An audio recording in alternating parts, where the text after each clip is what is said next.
Jadi pada tahun ini kesempatan untuk kita ni juga memperkatakan dengan sambutan secara global ni, kami hadirkan dua pegawai sumber ke studio Rampai Pagi ni, Mahirah ya.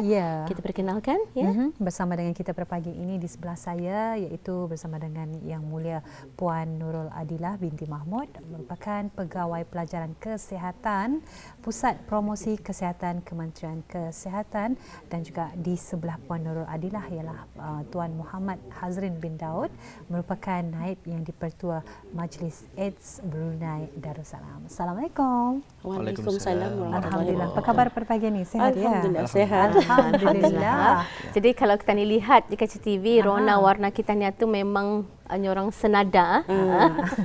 Ini sebagai salah satu cara kita ni untuk sama-sama bersemangat menyuntik kesedaran bersama juga berkenaan dengan Hari AIDS Sedunia harian ini.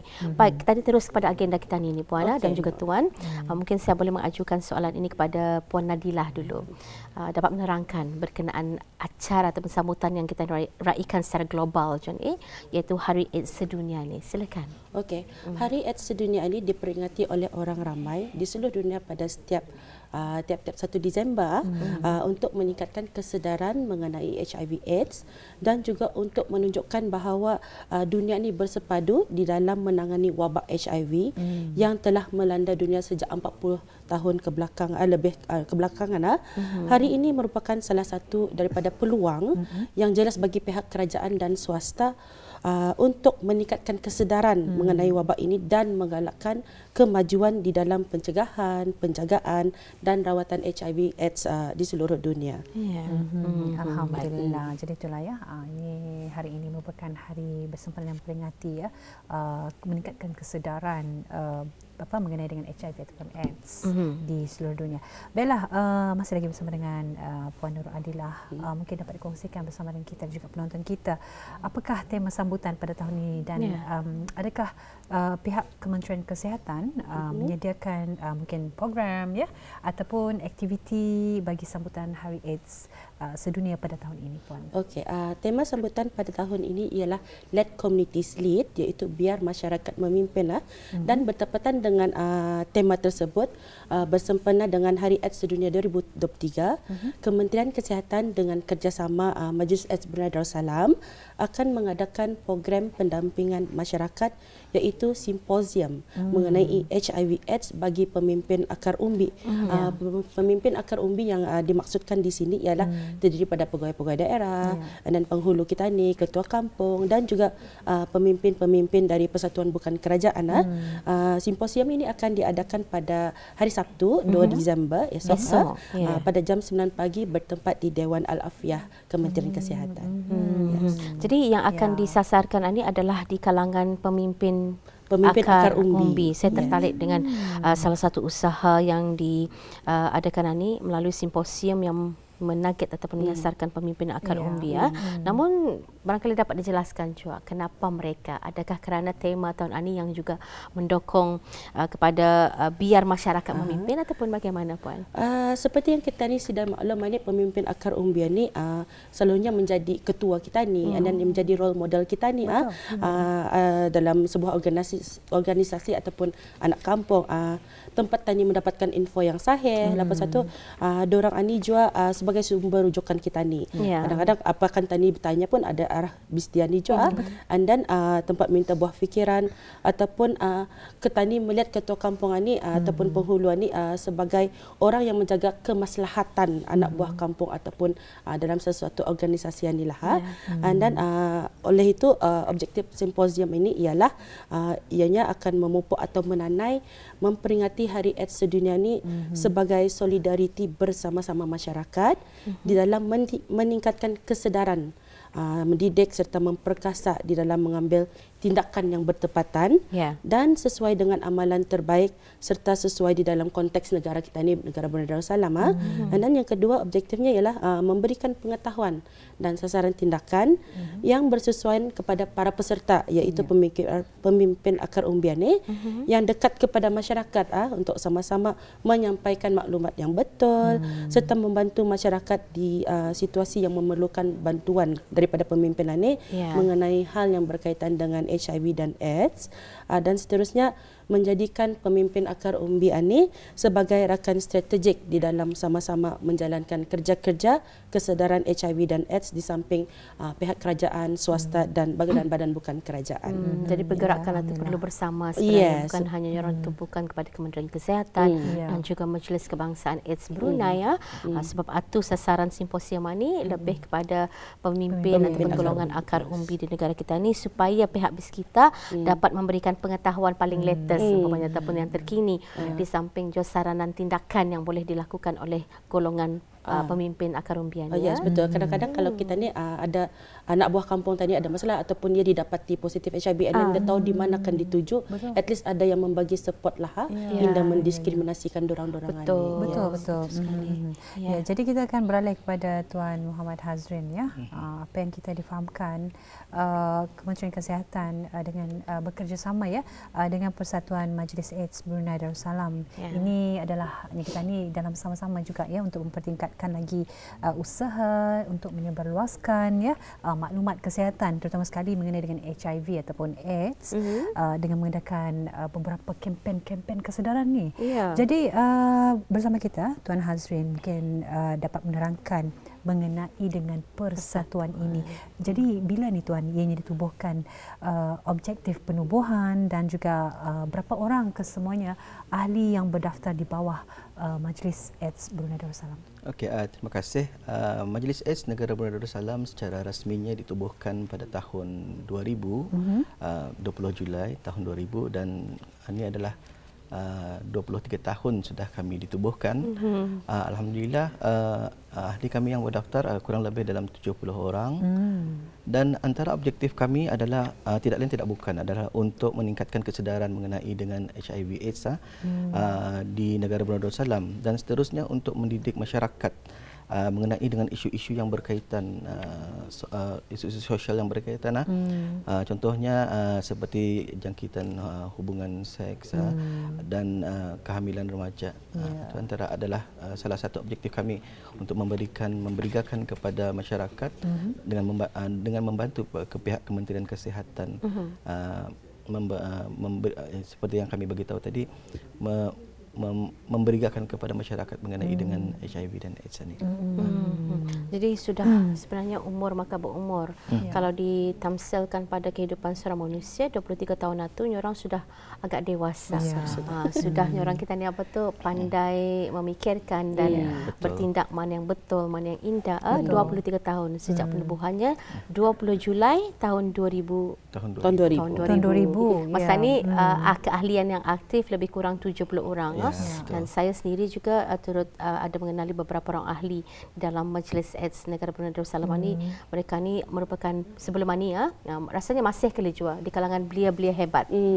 Jadi mereka inilah sebagai jentera penggerak untuk orang kita ni sentiasa menghidupkan Majlis AIDS di negara Brunei Darussalam ini dengan terus menanai fungsi dan peranan mereka sebagai salah sebuah organisasi non-profit. Baik. Dan mungkin dalam hal ini kami ingin mengetahui juga apa antara lain aktiviti-aktiviti yang diungkayahkan. Kalau tahun ini mungkin ada telah menyenaraikan aktiviti-aktiviti yang boleh orang mengundang penyertaan masyarakat dan selain daripada simposium yang bakal diadakan esok ni. Bagaimana Tuan? Alhamdulillah di antara aktiviti yang pihak majlis jalankan sepanjang tahunan ini saja salah satu daripadanya ialah HIV AIDS Program for Peer and Youth atau kami panggil HAPPY ini mensasarkan kepada penuntut-penuntut sekolah dan juga institusi-institusi pengajian. Program ini biasanya kami adakan untuk memberikan ataupun awareness program ini kepada penuntut-penuntut kerana apabila kami berada menyampaikan program ini ke sekolah, ada masih yang ingin mengetahui apa dia HIV itu. Jadinya macam inilah peranan kami untuk membantu pihak Kementerian Kesihatan memberitahu kepada masyarakat anak-anak muda kita ni. Dan seterusnya yang kami adakan juga adalah ujian saringan HIV secara percuma. Artinya macam kita ni mengambil ujian darah pemeriksaan secara percuma. Dari tahun 2020 sehingga Oktober 2022 kami telah menjalankan yang datang secara sukarela seramai 100 80 orang dan daripada 180 orang itu ada 5 orang didapati positif HIV. Dan pada 26 November yang lalu kami telah mengadakan juga HIV testing juga. Daripada 19 orang yang datang pada hari itu, ada seorang lah yang terkena jangkitan, dan mereka ni kami arahkan untuk membuat ujian selanjutnya lah di pihak di Kementerian Kesihatan. Baik, cukup menarik sebenarnya kalau kita ni gali benar-benarnya pasal ni artinya paling latest, paling terkini adalah pada 26 November lalu. Itu ujian. Baik, apa lagi aktiviti yang juga diadakan? Selain daripada itu, kami yang juga akan mengadakan life skills training ataupun kami panggil lestari ya. Ini biasanya perkemahan remaja lah untuk para belia-belia petani yang berminat untuk menyertainya. Dan insya-Allah pada 15 hingga 22 Disember ini kami akan mengadakan lawatan ilmiah ke Kuala Lumpur untuk bernetworking lah bersama dengan persatuan-persatuan NGO yang ada berkaitan dengan HIV dan AIDS ini. Jadi ini antara lain aktiviti yang telah pun diaturkan, sebahagiannya sudah berlangsung dan ada yang akan berlangsung. Rasanya untuk program HIV AIDS, program for Peer and Youth Happy itu pernah memenangi anugerah untuk belia ya? Ataupun betul. Pernah ya? Pernah. Beberapa itu yang saya ingat tu 2019 atau 2020 lebih kurang ya, lebih kurang macam tu dalam jadi beberapa tahunan ni lah. Jadi ini dia antara 2021. program yang 2000 ya itu yang saya ingat program Happy rupanya diterajui oleh Majlis AIDS Negara Brunei Darussalam, sokongan dari Kementerian Pusat Kesihatan. Alhamdulillah. Jadi itulah yang menariknya aktiviti-aktiviti yang telah pun disusun yang akan dijalankan untuk sepanjang tahun ini. Jadi berbalik kepada Puan Nur Adilah, mungkin dapat mengkongsikan bersama dengan penonton kita. Jadi tentunya kita memang sedia maklum masyarakat mempunyai pemikiran yang menjurus kepada stigma ataupun negatif, terutama sekali kepada pesakit AIDS. Jadi mungkin apakah pandangan Puan mengenai dengan situasi ini, Puan? Okay, I think benar tu kata kita mereka yang dijangkiti HIV ini terdedah kepada banyak stigma dan diskriminasi dari pihak awam ni lah. Kebanyakan stigma dan diskriminasi ini berasaskan salah tanggapan orang ramai melalui cara jangkitannya oleh satu saja dari melalui hubungan kelamin itu. Tapi sebenarnya banyak caranya dari sharing needles atau and then darah yang dijangkiti dari ibu ke anak, ya banyak caranya tu kan. Tapi orang satu saja tanggapannya dari barang itu saja. So kita perlu mengingati diorang ni agar indah menjauhi atau mengasingkan mereka yang telah dijangkiti. Ianya amat penting supaya diorang ini diberikan sokongan pulang yang berpatutan dan tidak diasingkan. Dalam usaha menangani isu ini ataupun mengubah mindset orang ini, pihak kami telah pun berusaha untuk mempertingkatkan lagi penyebaran maklumat-maklumat yang berkaitan dengan HIV/AIDS ini melalui ceramah, jarayawara, kursus, bengkel, forum, sesi soal jawab, media massa dan juga perkhidmatan kaunseling ataupun khidmat profesional. Walaupun orang terma sharing is caring, tapi untuk dalam hal menjalani kehidupan itu ada banyak perkara yang tadi anda boleh sharing. Seperti yang katakan tadi. Betul lah, kefahaman masyarakat selalunya ianya diasbabkan oleh hubungan kelamin, tapi sebenarnya banyak yang boleh menjadi penyebab kepada berlakunya jangkitan. Jadi sebelum kita kepada soalan seterusnya, barangkali Puan, kalau sudah diorang ani didiagnose dan mereka positif HIV dan mereka akan menjalani treatment. Jadi sebelum itu adakah diketahui jangkitan itu diorang peroleh dari mana? Adakah kerana transfusion darah ke ataupun dia akan diinvestigate tu apa diorang punya cara pola hidup diorang katalah. Diorang itu dari mana, apa adakah dari ani. Dan semestinya dari barang itu saja. Kebiasaannya sudah diketahui dari mana jangkitan itu. Tapi kalau kalau in terms of Brunei tadi punya cases majority daripada hubungan kelamin pulang, jarang pulang tadi daripada darah blood transfusion atau pasal darah yang tu disaring diketahui. Tapi kalau dari ibu ke anak sama aja, it's from the husband to the mother to the kids anak. Ya.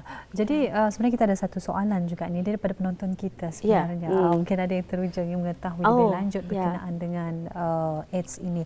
Ada yang kurang memahaminya mengenai dengan AIDS ini. Apa sebenarnya perbezaan AIDS dan HIV ini? Okey, HIV ini ya virus.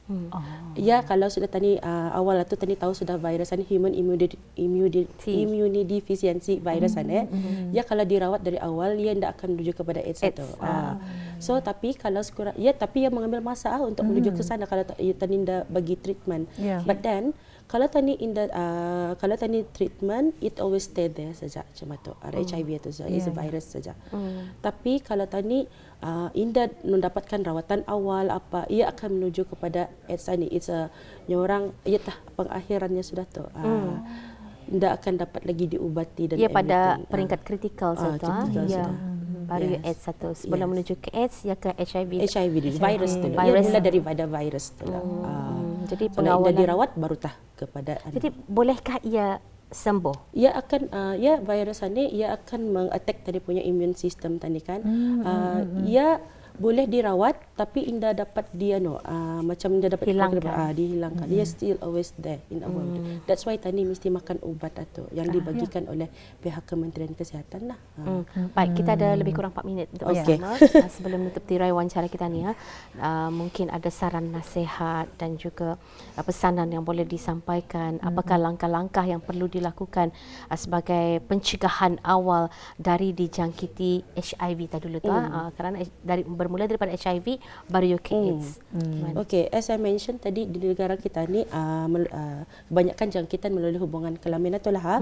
So disarankan terutama sekali kepada belia negara kita ni untuk mengelakkan diri daripada terjebak dengan aktiviti yang berkaitan dengan hubungan seksual ni, seperti melakukan seksual rambang ataupun yang tidak selamat. Kalau boleh totally jauhlah jauhi daripada melakukan zina itulah.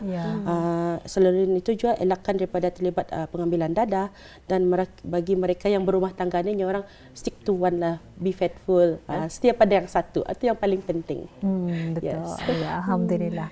Jadi kalau kita melihat juga sekarang ini belia-belia kita ni banyak suka, ada yang banyak suka melepak ataupun membuat sesuatu yang kurang menyumbangnya kita ni kepada masyarakat. Jadi selaku Naib Yang di-Pertua Majlis AIDS Brunei Darussalam, Tuan Muhammad Hazrin mungkin dapat memberikan saranan kepada belia-belia di luar sana. Jadi ini bukan saja para belia saranan ataupun nasihat dari pihak tuan kepada para ibu bapa di luar sana dalam sama-samanya kita ni untuk menangani memantau isu ini.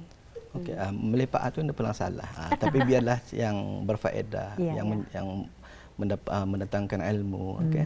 Tapi nasihat saya sebagai khususnya kepada para remaja belia kita ni, carilah sesuatu, buatlah sesuatu yang berfaedah lah. Contohnya menyertai sukarelawan. Kita ni melihat banyak persatuan-persatuan di negara Brunei Darussalam ni kan. Dan carilah pengalaman dan rasailah apa yang indah diajarkan di sekolah. Dan kepada para ibu bapa juga seringlah bis kita memantau kepada anak-anak bis kita dan berilah juga kepada diorang ini kepercayaan. Contohnya mengikuti program-program contohnya macam aktiviti kebeliaan, perkemahan dan sebagainya. Benarkan saja. Yang penting kita ni pantaulah dengan sebaiknya. Dan sekarang ini lagi musim cuti persekolahan sudah bermula pada hari ini. Banyak aktiviti-aktiviti yang dianjurkan semasa musim cuti sekolah ni kan. Contohnya macam perkemahan kami Lestarian yang akan datang ini Boleh lagi apply? Di mana akan diadakan tu perkemahan? Sungai Kabun di kompleks Sukan Sungai Kabun 7 hingga 10 hari bulan. Boleh Lestari Lestari 7 hingga 10 hari bulan, lawatan ilmiah 15 hingga 20 Baik. 22 salah. 22. Okey, alhamdulillah. Sekurang-kurangnya kami sebagai ibu bapa, kami pun panuh diri mencatat. Ya, mungkin ada di Alhamdulillah. kalangan kami yang akan menghantar anak-anak insya-Allah mungkin juga kepada bis kita. Jadi banyak aktiviti yang disempurnakan dengan Hari AIDS Sedunia diungkayahkan bersama oleh Majlis AIDS Negara Brunei Darussalam dengan kerjasama Kementerian Kesihatan akan diadakan di sepanjang bulan Disember ini. Baik, apapun kita ucapkan terima kasih sehingga penghargaan kepada kedua-dua pegawai sumber kita, Yang Mulia Puan Nurul Adila binti Mahmud, Pegawai Pelajaran Kesihatan Pusat Promosi Kesihatan selaku urusia Simposium HIV dan AIDS bagi Pemimpin Akar Umbi 2023 bakal diadakan esok ya. Dan juga terima kasih kami ucapkan kepada Yang Mulia Tuan Muhammad Hazrin bin Daud, Naib Yang di-Pertua Majlis AIDS Brunei Darussalam, juga merupakan ahli jawatankuasa urusia Simposium HIV dan AIDS bagi Pemimpin Akar Umbi.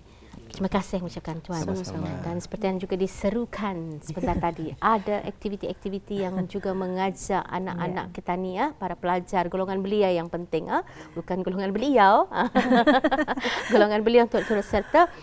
Untuk mendapatkan maklumat tadi, di mana boleh diorang tahu ni aktiviti? Secara ringkas ni. Di kami punya Media sosial. Yes, Brunei Darussalam AIDS Council. Alhamdulillah. Baik. Jadi ucapkan terima kasih dan Assalamualaikum. Waalaikumsalam warahmatullahi wabarakatuh.